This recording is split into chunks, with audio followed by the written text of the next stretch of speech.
Here's how you set up the game. Each player gets an agent in Chelsea, City, and East End, those three districts.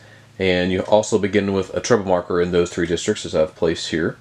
Most setup is pretty straightforward. It's mostly these cards you see before you. In the upper left, we have the personality cards, which gives you your secret winning condition for the game. And each player may have a different way to gain victory that way. The second deck on the top right in the middle is the event deck. These come into play through card effects. And if the full deck of action cards is played, there'll be 9 events, so it may not always be in the game. On the upper right, you see the building cards. I'll show you those in more detail a bit later. But those are placed to the side. As players build buildings, they can get those cards for their abilities. The heart of the game, though, is these bottom 2 sub-decks that will combine to form the action deck. You see there on the lower right are the cards with kind of a red maroon background behind the lettering. And this deck has a gray background behind the lettering. This is basically the early game deck and the late game deck. So you shuffle both of these separately, and then you place this on the bottom and this deck on top. You give each player a hand of 5 cards and 10 pounds, and then the game begins.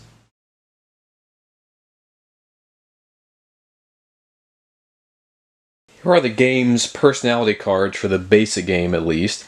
And these are dealt out in secret before the game starts as part of the setup. And this determines your win condition. And this is how you win the game, based on what your personality is seeking to achieve in the game. And the 3 on the far left are identical. They each need to control a certain number of areas depending on the number of players in the game. So area control for these 3 people is the heart and soul of their strategy. The other 4 are quite different. Fagin on the middle top there needs to have 8 markers of trouble on the board. And Moriarty there below him, he needs to have enough agents in certain areas. Next here you need to have a certain amount of money, including the worth of your buildings. And Sherlock Holmes wins in a very unique way. I'll talk about his condition in a minute, but the trick about these is you must declare them at the start of your turn. You then reveal your card and say, hey, I just won the game because I've got my thing fulfilled here. That makes it rather tricky on the timing to continue that winning state when it's not your turn.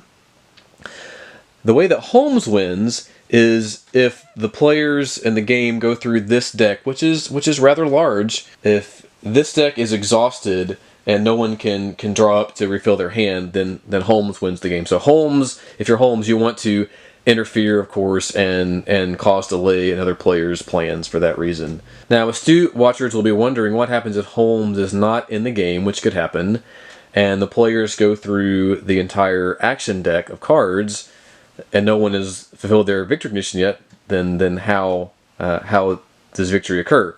Well, there's a scoring system in that case. And every agent on the board is worth 5 points.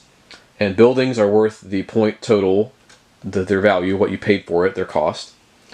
And each pound you have, each money is worth 1 point as well. So there is a scoring system for if the game does end due to an event or the deck being exhausted and no one is Holmes, then you count the points and the most points is the winner. This is a great part of the game because it does change and it gives it some secretiveness. There are also variant personalities. Once you play a few times, you can add in some different conditions of victory. These are also very nicely summarized on the back of the player aid. You can't read that, of course, on this shot, but this takes you through all the random events, the personality cards here in the basic game, and then the variant personalities once you've played a few times and want to mix it up a bit.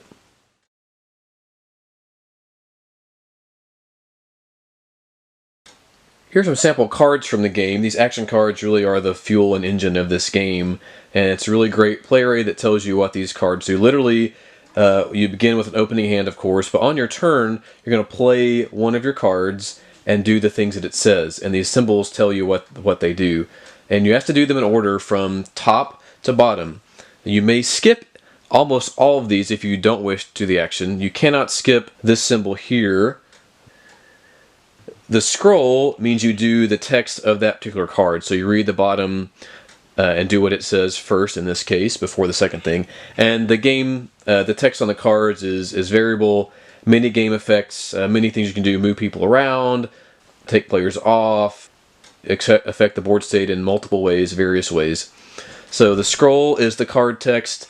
This symbol means placing one of your agents from your supply onto the board, where you either already have an agent or next to such a place. You couldn't just pop a guy off, him we're in the middle of nowhere, where you have no adjacency. You have to place agents where you have one already or next to such a spot.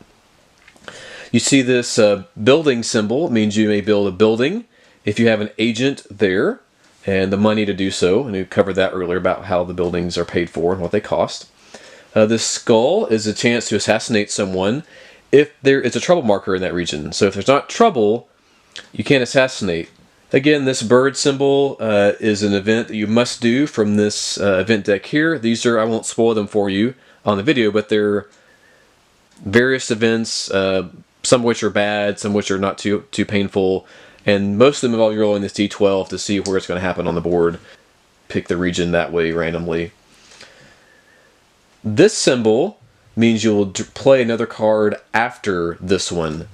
You may play another card, so you can get some kind of chain combos going. Normal rules are you play one card and you're done. If your card does have this symbol on it, you may play another card if you wish.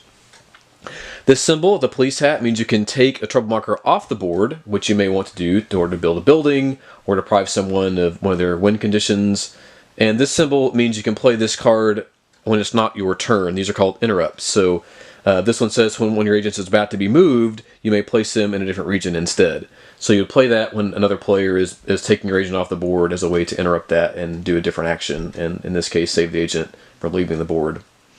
So these cards really do fuel the game. They're the heart and soul of it, and they play quickly, they're intuitive, the icons work well. Display rate is fantastic to help you understand at a glance what these various icons do in the game.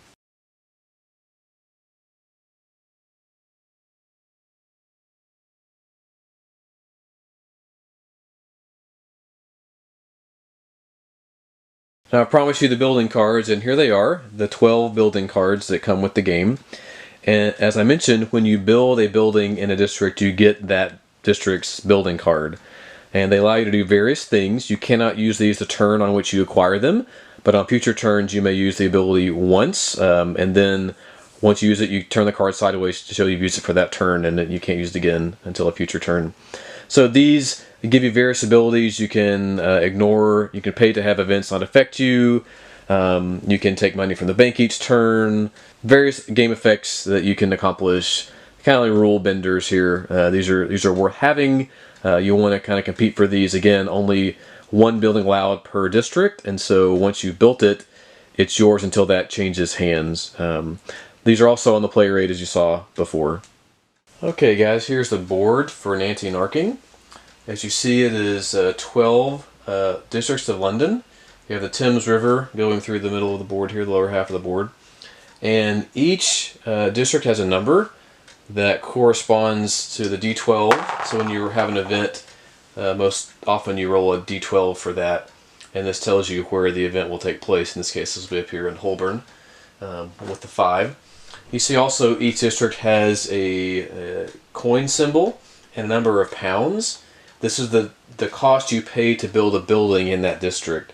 You do also have building figures with the game, and unlike agents that can coexist in a region, as you see there are 4 agents per starting region here, only one player at a time can have a building in a district. So when you build a building in a district, you get an associated card, building card, with that district. That building card gives you a power you can use on future turns. You can't use the building cards the turn on which you acquire them, but only later. So if the blue player had paid, first you have to have an agent in the district, and no trouble. If trouble is present, you may not build. So if you have an agent and there's no trouble and you have the money, you can then, with one of your action cards with the building symbol on it, that is, of course, build your building there, pay the £12, and get the card, in this case for Southwark, and you can later use that ability on future turns. Also, adjacency is pretty apparent. As you see, these are regional borders. You can, however, be adjacent across the Thames River, where there are bridges, and there are many bridges in the game. And so even these places across the river are adjacent to each other, as you can see there. One major part of this game is area control, and it's very simple. You just count the total pieces of plastic in your color, and a building and agent count the same in this case. So for example, if blue had a second agent here in the east end, the blue player now controls that district. The same would hold true if blue were able to, without trouble of course, build a building, and then he has 2 pieces of plastic, which is more than anyone else. So when you have the most pieces of plastic in a district, you control it.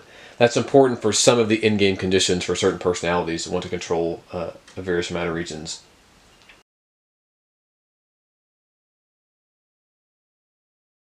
I'll now explain to you how trouble works as agents are placed on and removed from the board. When one agent enters an area, if that is the only agent there, no trouble is placed on the board. However, anytime a second agent is placed in that same district, trouble will occur. So if this blue player enters Westminster as well, a trouble marker will be placed in that district. You may find it helpful to put the trouble marker over the building cost. That's a helpful reminder that you cannot build a building where there is trouble. It doesn't matter even if this had been the yellow agent, if a second agent of any kind comes in to the region, trouble would then occur. And if further agents come later, you don't stack trouble. Trouble can't be recurring within a district, so you don't add another marker at that point. Now when agents are removed from a district, if there's trouble there, that would then come off when you take an agent out through a card play. This is even true if it's the same color as well. If yellow has an agent removed somehow, then this would come off of the board. As a reminder, you must have trouble to cause an assassination. And so in this case, either player could now assassinate the other, but now they may not do that until trouble is in Westminster once again. And so it doesn't matter how many agents or to whom they belong, but when an agent is placed with another agent and there's not trouble, trouble is added, and if an agent is removed from a region where there is trouble, it's also removes the trouble marker from that situation too. So here are some other pieces in the game that do affect the board when they come into play. These come into play through events, typically. The red mounted horsemen are grenadiers, and the gray figures are called new citizens. Grenadiers, when they go on the board, they nullify a city card's ability, so you can't use that ability as long as the grenadier is in that district.